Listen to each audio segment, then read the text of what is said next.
அவர் அருகில் இருக்கும்போது எனக்கு விரோதமா எழும்புபவன் யார்? என் அருகில் இருக்கும்போது இயேசு நம்ம கூட இருக்கும்போது எதை குறித்தும் கலங்க தேவையில்லை.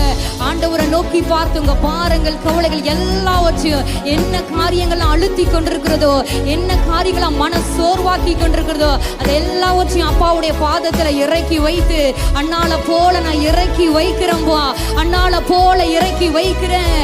வாக்குத்தத்தத்தை கொடுத்த தெய்வம் நிச்சயமாய் நிறைவேற்றி முடிப்பீங்கன்னு சொல்லி நான் விசுவாசிக்கிறேன்னு சொல்லி துதிக்கலாமா?